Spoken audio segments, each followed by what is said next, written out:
ಎಲ್ರಿಗೂ. ನನ್ನ ತಂಗಿ ಅವಳಿಗೆ ಮದುವೆ ಆದಮೇಲೆ ಫಸ್ಟ್ ಟೈಮ್ ನಮ್ಮ ಮನೆಗೆ ಬಂದಿದ್ಲು. ಸೊ ಅವಳ ಸಲುವಾಗಿ ಬ್ರೇಕ್ಫಾಸ್ಟ್ಗೆ ನಾನು ದೋಸೆ, ಆಲೂ ಹಾಗೂ ಚಟ್ನಿ ಮಾಡಿದ್ದೆ. ಅದಾದಮೇಲೆ ಫ್ಯಾಮಿಲಿ ಜೊತೆ ಟೈಮ್ ಸ್ಪೆಂಡ್ ಮಾಡಿದ್ವಿ. ಮಾತಾಡಿ ಸುಮ್ಮನೆ. ನಮಸ್ತೆ ಎಲ್ಲರಿಗೂ. ಇವತ್ತು ನಾನು ಟೇಸ್ಟ್ ಮಾಡ್ತಾ ಇದ್ದೀನಿ ನಮ್ಮ ಮಾವರು ಮಾಡಿರ್ತಕ್ಕಂತಹ ಕಾಂಟಿನೆಂಟಲ್ ಬಾಕ್ಸ್ ಅಲ್ಲಿ ಬ್ರೂ ಕಾಫಿ. ಟೇಸ್ಟ್ ಮಾಡ್ತಾ ಇದ್ದೀನಿ.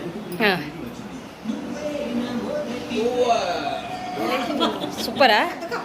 ಕುಡಿತಾ ಇದ್ರೆ ತಲೆ ಮನಸ್ಸು ಎಲ್ಲ ಆಕಾಶದಲ್ಲಿ ತೇಲಾಡ್ದಂಗ ಅನುಭವ. ತುಂಬಾ ಚೆನ್ನಾಗಿದೆ.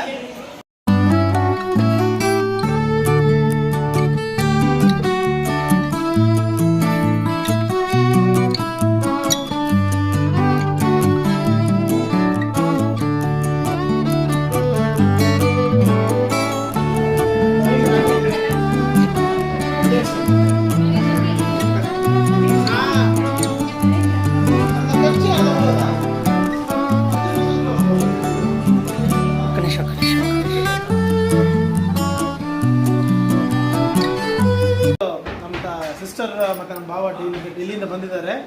ಅದರ ಪ್ರಯುಕ್ತವಾಗಿ ರುಚಿಕರವಾದ ಅಡುಗೆ ತಯಾರಾಗಿದೆ. ಈಗ ನೋಡ್ತಾ ಇರ್ಬೋದು, ಚಿಕನ್ ಕಬಾಬ್, ನಂತರ ಫಿಶ್ ಕಬಾಬ್.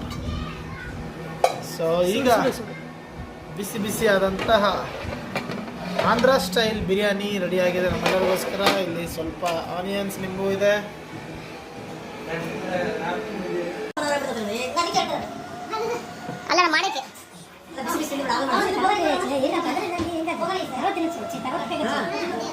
ಏನ್ ಮಾಡ್ತಿದ್ದೀರಿ ಅಣ್ಣ? So today I am preparing mojito. Biryani ತಿಂದು ಹೇಳಿ ಹೆಂಗಿದೆ ಅಂತ. ಈಗ ಬಿರಿಯಾನಿ ಟೇಸ್ಟ್ ಮಾಡುವಂಥ ಸಮಯ. ಈಗ ಬಿರಿಯಾನಿ ಮಸಾಲ ನೋಡಿ, ಈ ಥರ ಫಸ್ಟ್ ನನಗೆ ಮಸಾಲ ಅಂದರೆ ತುಂಬ ಇಷ್ಟ. ಈಗ ಮಸಾಲ ತೊಗೊಂಡು ಈ ಥರ ಮಾಡಿಕೊಂಡು ಮೇಲ್ಗಡೆ ನಿಂಬುನ ಒಂದು ಸ್ವಲ್ಪ ಈ ಥರ ಇಟ್ಕೊಂಡು, ಓಕೆ.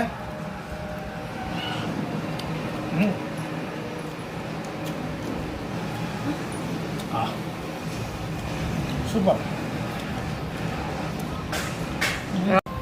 Next seer fish. ಅದು ಸೀರ್ ಫಿಶ್ ಟೇಸ್ಟ್ ಮಾಡುವಂಥ ಸಮಯ. ಇದರಲ್ಲಿ ಮುಳ್ಳೆ ಇಲ್ಲ ನೋಡಿ, ಮುಳ್ಳೆ ಇಲ್ಲ ಸೀರ್ ಫಿಶನ್ನು. ಈಗ ಟೇಸ್ಟ್ ಮಾಡ್ತಾ ಇದ್ದೀನಿ ಸೀರ್ ಫಿಶ್.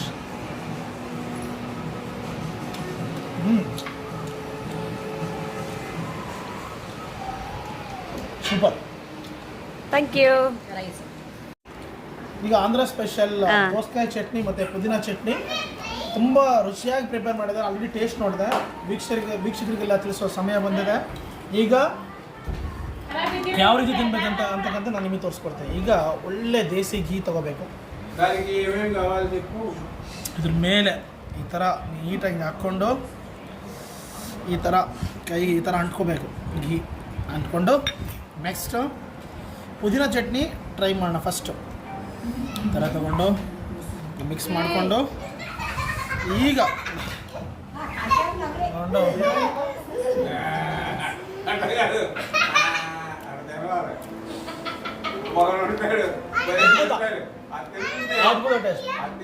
ಈಗ ಇದು ದೋಸಕಾಯಿ ಚಟ್ನಿ ಟ್ರೈ ಮಾಡಿ. ದೋಸಕಾಯಿ ಚಟ್ನಿ ಮಾಡಿದ್ದಾರೆ. ದೋಸಕಾಯಿ ಚಟ್ನಿ ಈ ಥರ ಮಿಕ್ಸ್ ಮಾಡಿಕೊಂಡು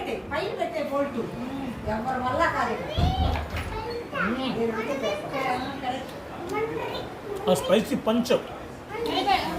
ಸೌತೆಕಾಯಿದೊಂದು ಹದವಾದ ಒಂದು ಟೇಸ್ಟ್ ಅಲ್ಟಿಮೇಟ್ ಆಗಿದೆ. ನೀವು ಟೇಸ್ಟ್ ಮಾಡಿ, ನೀವು ಟ್ರೈ ಮಾಡಿ. Thank you. ಅಮ್ಮ ವೆಜ್, ಅದಕ್ಕೆ